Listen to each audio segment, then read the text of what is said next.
And we're back. And if you thought we were talking about music and musicians today, boy, you pegged it just about right. Our guests on this segment, Carter Combs and Dave Austin. It's good to have you guys here. Yeah, thanks for having us. Hey, how you doing? First of all, you're the musician. Yeah. You're the organizer of Fur Fest. Yes, sir. Sounds like you're going to skin something, but what is Fur Fest? Well, contrary to popular belief, we're not doing that. We are having a music festival in Tulsa, Oklahoma. It's at the Fur Shop. It's a bar that's right outside of the Blue Dome District. It's got 3 stages ready for use for musical performances, and we have a pretty large selection of acts that are going to be coming out, all local. So we got OKC bands, a few Tulsa artists, and we've got some hip hop artists that we actually just recently booked as well. So we're trying to get a nice inclusive thing going on as far as the different genres that we have featured, and it's going to be a good time because we're mixing a lot of some of the up-and-coming artists with some of the bands that are a little bit more weathered and have been in the Tulsa scene for a little bit. So it's going to be cool to get them. Interesting choice of words. Yeah, they've Weathered. Yeah, they've been around for a little bit, and we're just trying to give everyone a chance to be on the same stage, be in the same space, and get to know each other, and hopefully everyone that comes has a good time and enjoys the music. I am in awe of the caliber of musicians that we have here. Mm-hmm. And I have to be real honest with you. I've traveled quite a bit. I've heard bands and individuals play.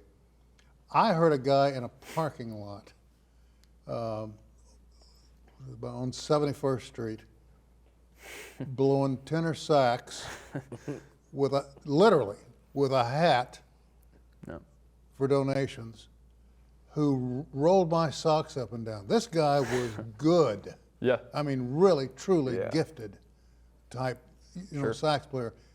We have that caliber here, don't we? Yeah.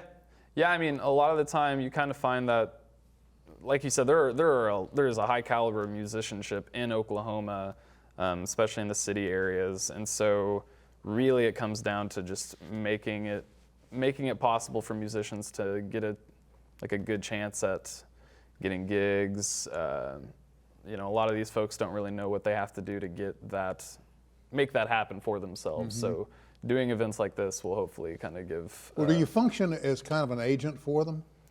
I don't know if I would say that. I mean, like, most of them are just friends. Not everyone that's performing at the Fur Fest do I know very personally. But we've got like a scene of friends of ours and things like that we all hang out with, and we just try to help each other out as far as gigs go. And so, for conversational purposes, Fur Fest is an event. Yes. Yeah. As opposed to an ongoing thing.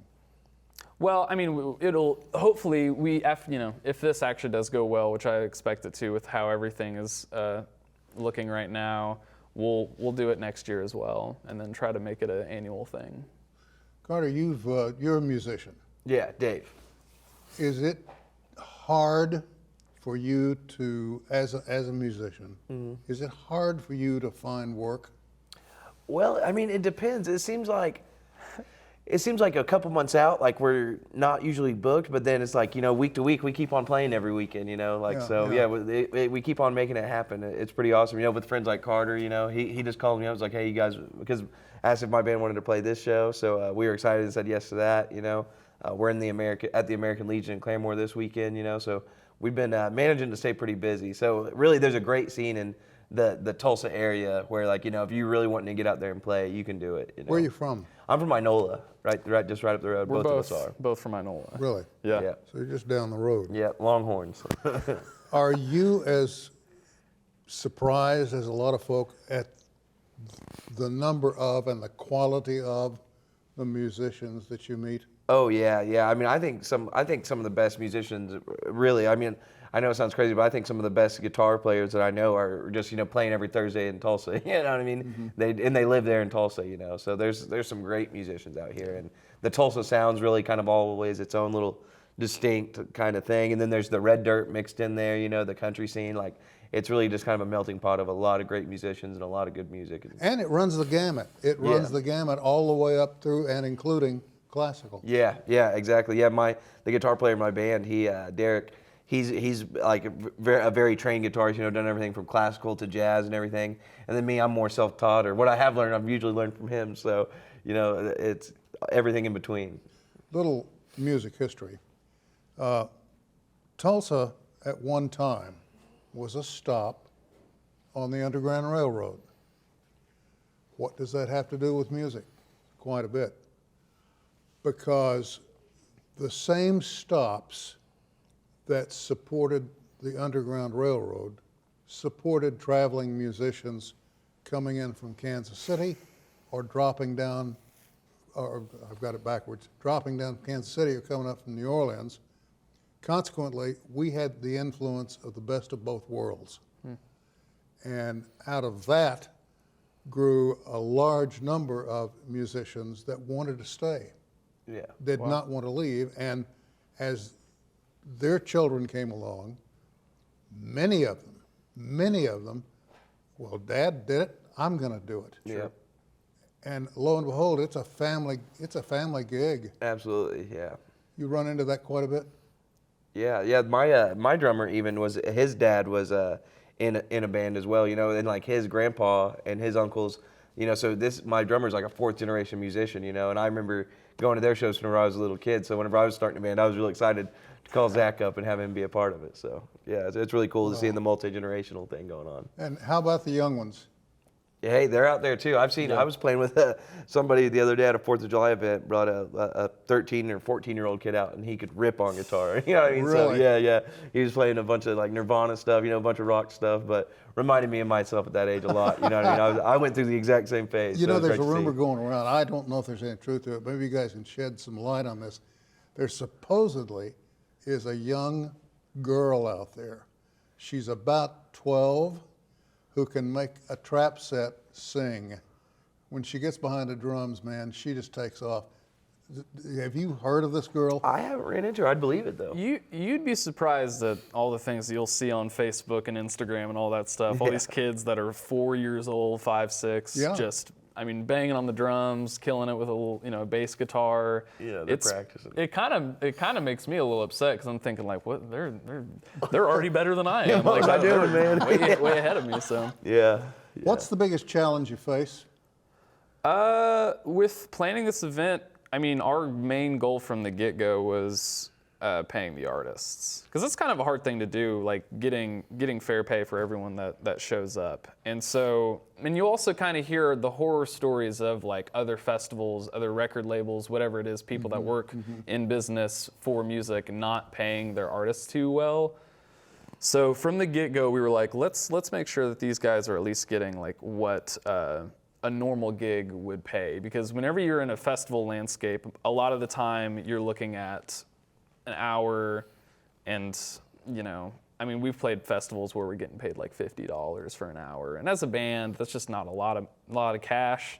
So whenever we were planning this, we were thinking, let's give them a little bit more time, and also pay them what a normal gig would also pay them.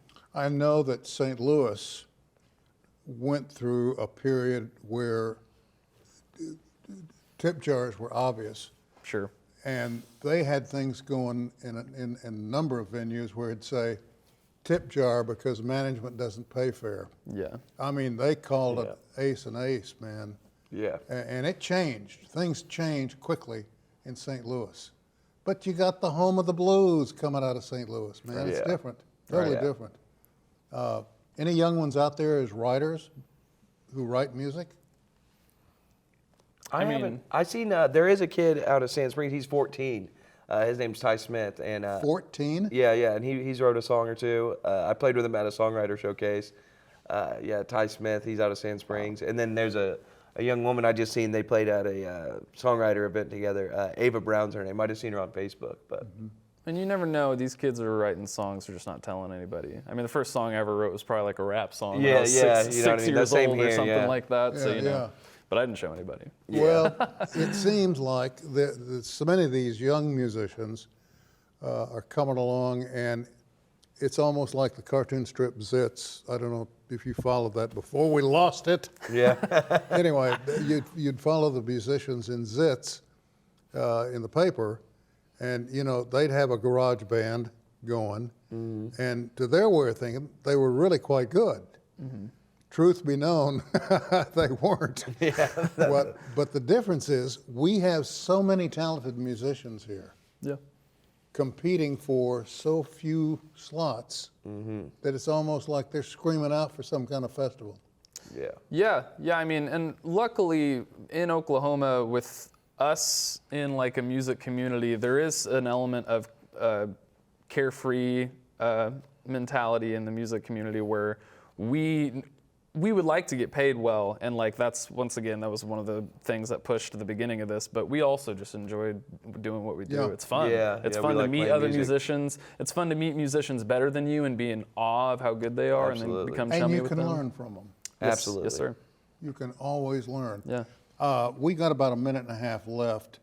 If there are folk out there who are aware of a young musician, can they direct them to your organization for maybe a little guidance or a little steering from the bow? I'll say this, just for the record, the Fur Fest itself is a 21 and up event, but as far as like social media and things like that, they could follow myself, Dave, all sorts of musicians online, and then try to go to gigs and just learn a lesson about how it goes. There's music everywhere in Tulsa. So for a kid to want to, learn a little bit more about it, if they're in high school or even younger or whatever, there's plenty of places to go. If you go to the farmers market even, there's probably going to be music there. Yeah. And it's kind of fun because I actually have played at a farmers market before. And Really? then these Yeah. kids that are like 5 Yeah. or 6 years old to start bouncing up and down because they're excited about it. And you can tell sometimes you're like, that kid's probably going to do it whenever And he gets coming older. out of COVID, man, everybody's screaming for live performance. Sure. Yeah. They want to It's be there great. when we are part. Hey, thank you all for coming in. Hey, thanks for having Thank us. you. Keep us posted on how things go.